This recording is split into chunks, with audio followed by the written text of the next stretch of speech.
तेल कडकडीत गरम केलेलं आहे, त्यामध्ये कुरडई घातली आहे. बघू शकता तुम्ही अगदी पांढरी शुभ्र कुरडई तयार झालेली आहे. बाईट्स अँड डिलाइट्स मध्ये मी प्रज्ञा तुम्हा सर्वांचं मनापासून स्वागत करते. आज आपण बघणार आहोत गव्हाच्या चिकाची पांढरी शुभ्र कुरडई कशी तयार करायची. चला तर मग व्हिडिओला वेळ वाया न घालवता सुरुवात करूया. इथे आपण कुरडईसाठी जे चीक शिजवून घेतलेलं आहे ते अतिशय छान शिजलेलं आहे. शिजलेलं आहे की नाही हे कसं ओळखायचं, तर जेव्हा आपण कुरडई पाडून घेतो तेव्हा ती एकजूट जर कुरडई तयार होत असेल, कुठेही ब्रेक लागत नसेल किंवा तुटत नसेल, तेव्हा ते चीक छान शिजलेलं आहे हे सिद्ध होतं. तर इथे आपण कुरडईसाठी लागणारं चीक शिजवून घेणार आहोत. त्यासाठी एका मापाने तुम्हाला पाणी घ्यायचं आहे, त्याच मापाने चीक पण घ्यायचं आहे. म्हणजेच जेवढं चीक असेल तेवढंच पाणी तुम्हाला वापरून कुरडई तयार करायची आहे. कुरडईसाठी लागणारं प्रमाण मी इथे सांगितलेलं आहे. त्यानंतर इथे दुसरा एक गंज घ्यायचा जाड बुडाचा, त्यामध्ये आपण जेवढं पाणी घेतलेलं आहे ते पाणी टाकायचं आणि छान एक उकळी काढून घ्यायची. चवीनुसार मीठ घालायचं आणि झाकण ठेवून त्याची एक उकळी काढून घ्यायची. त्यानंतर इथे चीक दिसते तुम्हाला, हे गव्हाचं दाटसर असं चीक आहे. एवढं दाट चीक आपण त्यामध्ये ओतू शकत नाही किंवा शिजवू शकत नाही. त्यासाठी म्हणून तुम्हाला काय करायचं आहे, यामध्ये अर्धा ग्लास पाणी घालायचं आहे आणि चीक सैल करून घ्यायचा आहे. त्यातला गुठळ्या मोडून घ्यायचे आहे. गव्हाच्या चिकाची कन्सिस्टन्सी अशी ठेवायची आहे जेणेकरून आपण जेव्हा उकळत्या पाण्यामध्ये धार सोडू तेव्हा ती धार एकसोय पडली पाहिजे. यासाठी म्हणून तुम्हाला त्याची कन्सिस्टन्सी ही मेंटेन ठेवायची आहे. तर इथे मी उकळत्या पाण्यामध्ये चीक सोडला आहे. एका हाताने बारीक धार सोडायची आहे आणि एका हाताने तुम्हाला बेलण्याच्या सहाय्याने फिरवून घ्यायचं आहे. इथे चमचा वगैरे कुठलेही काम करणार नाही. तुम्हाला बेलणं घ्यायचं आहे, ज्याने आपण पोळ्या लाटतो. त्या बेलण्याच्या सहाय्याने तुम्हाला हे सगळं फेटून घ्यायचं आहे.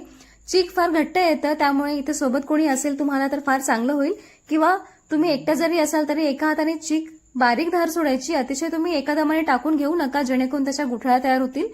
अगदी बारीक धार तुम्हाला सोडायची आहे आणि ते चीक शिजवून घ्यायचं आहे. 45 मिनिटं लागतील हे चीक शिजण्यासाठी. उकळत्या पाण्यामध्ये चीक सोडल्यानंतर तुम्हाला त्याला 5 ते 10 मिनिटं फिरवतच राहायचं आहे, जेणेकरून त्यातल्या ज्या काही गाठी असतील त्या तुम्हाला फोडून घ्यायच्या आहे. आणि लो फ्लेमवर तुम्हाला हे चीक 45 मिनिटं शिजवून घ्यायचं आहे. मध्ये मध्ये फिरवत राहायचं आहे, जेणेकरून बुडाला लागता कामा नये. झाकण ठेवूनच तुम्हाला हे सगळी प्रोसेस करायची आहे. त्यानंतर 45 मिनिटं झाल्यानंतर तुम्हाला गॅसची फ्लेम ऑफ करायची आहे आणि 10 मिनिटं पुन्हा झाकण ठेवून त्याला तसंच ठेवायचं आहे. 10 मिनिटांनंतर तुम्ही कुरडई करायला घेऊ शकता. या प्रकारे तुमच्याकडे जोही साचा अवेलेबल असेल, तुम्ही स्टीलचा घ्या किंवा पितळचा घ्या. पण माझ्या मते तुम्ही इथे पितळचाच साचा वापरायचा आहे, कारण स्टीलच्या साच्यामधून चीक बरोबर पडत नाही आणि कुरडई सुद्धा ही बरोबर निघत नाही. त्यामुळे पितळच्या साच्यामधून कुरडई ही अतिशय छान पडते. तोच साचा हा बेस्ट आहे आणि जुन्या काळापासून आपण पितळचाच साचा वापरतो, त्यामुळे तोच साचा तुम्ही इथे यूज करा. साच्यामध्ये चाळणी असते, एक मीडियम आकाराची किंवा एक जाड आकाराची किंवा एक बारीक आकाराची. तर तुम्हाला कुठल्याही चाळणीने तुम्हाला कुरडई तयार करून घेता येईल. चाळणीला तेल लावायचं आहे, साच्याला सुद्धा तेल लावून घ्यायचं आहे. त्यानंतर यामध्ये चीक दाबून दाबून भरून घ्यायचं आणि चीक हे गरम गरम असतानाच तुम्हाला कुरडई पाडून घ्यायची आहे. जेव्हा आपण साच्यामध्ये कुरडईचे पीठ टाकतो लगेच तुम्हाला झाकण ठेवायचं आहे गंजावर, नाहीतर गंजामधलं पीठ हे कडक येईल आणि तुम्हाला कुरडई पाडताना त्रास होईल.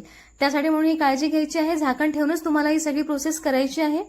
इथे साचा गरम येणार आहे चीक भरल्यानंतर, त्यामुळे इथे एखादी हँकी घ्यायची किंवा एखादा कापड घ्यायचा आणि तो धरून तुम्हाला इथे या प्रकारे कुरडई पाडून घ्यायची आहे. बघू शकता अतिशय सुंदर अशी कुरडई इथे पडत आहे. मधामधात ब्रेक सुद्धा होत नाहीये किंवा तुटत नाही आहे. चीक छान शिजलं आहे हे इथे तुम्हाला दिसून येईल.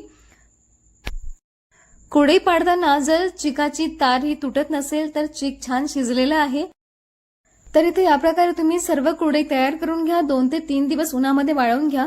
त्यानंतर तुम्ही तळण्यासाठी कुरडई ही घेऊ शकता. तेल अगदी कडकडीत गरम करायचं आहे. माझ्या प्रत्येक व्हिडिओमध्ये मी सांगते तुम्हाला तेल अगदी कडकडीत गरम करायचं आहे. त्यानंतर तुम्हाला कुठलेही तळणे काढून घ्यायचं आहे. तर इथे मी तुम्हाला कुरडई छान तळून दाखवणार आहे. बघू शकता कुरडई वाळून घेतलेली आहे, अगदी कडकडीत वाळलेली आहे. त्यानंतर आपण तेल कडकडीत गरम केलेलं आहे, त्यामध्ये कुरडई घातली आहे. बघू शकता तुम्ही अगदी पांढरी शुभ्र कुरडई तयार झालेली आहे. तुम्ही जर स्टेप्स याच प्रकारे फॉलो केला तर तुमची सुद्धा कुरडई पहिल्या प्रयत्नामध्येच या प्रकारे पांढरी शुभ्र होईल. व्हिडिओ जर हेल्पफुल वाटला असेल तर नक्की लाईक करा, चॅनलला सबस्क्राईब करा, सोबतच दिलेल्या बेल बटनला सुद्धा क्लिक करा, जेणेकरून जेव्हा केव्हा कुठला व्हिडिओ मी अपलोड करेन तेव्हा फर्स्ट नोटिफिकेशन ही तुम्हाला येईल. तोपर्यंत नवनवीन रेसिपीज बघत चला, बनवत चला आणि खात राहा. भेटूया पुढच्या रेसिपीमध्ये.